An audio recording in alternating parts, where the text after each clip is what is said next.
சகல சௌபாகியங்களும் தரும் ஆதிசங்கரர் அருளிய ஸ்ரீ சௌந்தர்ய லஹரி. ஸ்லோகம் 21-30.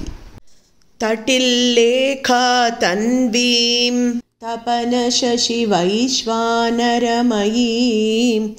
நிஷண்ணாம் ஷண்ணாமப்யுபரி கமலானாம் தவ கலாம் மகாபத்மாட்டவ்யாம் मृदितमलमायेन मनसा महान्तः पश्यन्तः दधति परमानन्दलहरी.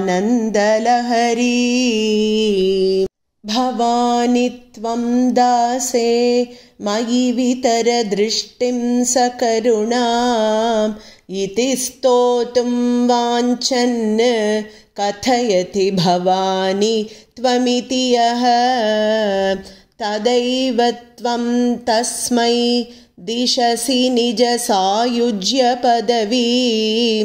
मुकुन्दब्रह्मेन्द्रस्फुटमकुटनीराजितपदां त्वया हृत्वा वामं वपुरपरितृप्तेन मनसा शरीरार्धं शम्भोः अपरमपि शङ्के हृतमभूत्. यदेतत्त्वरूपं सकलमरुणाभं त्रिनयनं कुचाभ्यामानम्रं कुटिलशशिचूडालमकुटं जगत्सूते धाता हरिरवतिरुद्रक्षपयते तिरस्कुर्वन्नेतत् स्वमपि वपुरीशस्तिरयति सदा पूर्वः सर्वं तदिदमनुगृह्णाति च शिवः तवाज्ञाम् आलम्ब्य क्षणचलितयोः भ्रूलतिकयोः. त्रयाणां देवानां त्रिगुणजनितानां तव शिवे भवेत् पूजा पूजा तव चरणयोर्या विरचिता तथा हि त्वत्पादोद्वहन मणिपीठस्य निकटे स्थिता ह्येते शश्वन्मुकुलित करोत्तं समकुटाः. विरिञ्चिः पञ्चत्वं व्रजति हरिराप्नोति विरतिं विनाशं कीनाशो भजति धनदो याति निधनं. वितन्द्री माहेन्द्री विततिरपि सम्मीलितदृशा महासंहारेऽस्मिन् विहरति सति त्वत्पतिरसौ.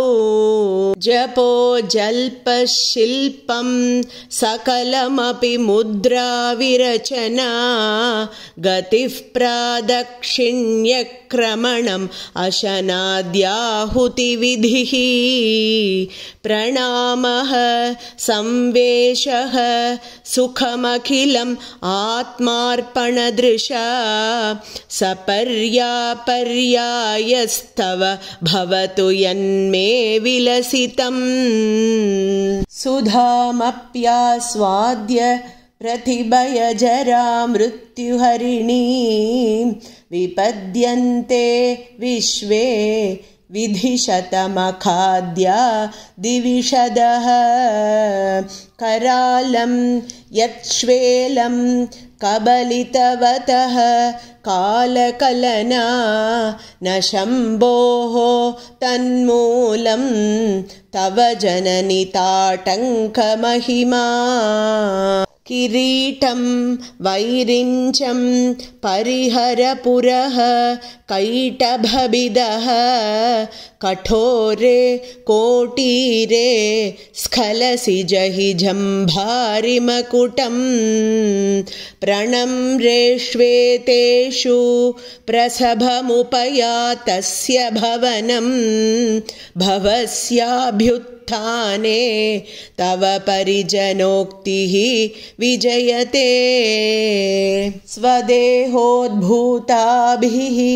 घृणिभिः अणिमाद्याभिरभितः निषेव्ये नित्ये त्वामहमिति सदा भावयति यः किमाश्चर्यं तस्य त्रिनयनसमृद्धिं तृणयतो महासंवर्ताग्निः विरचयति नीराजनविधिम्।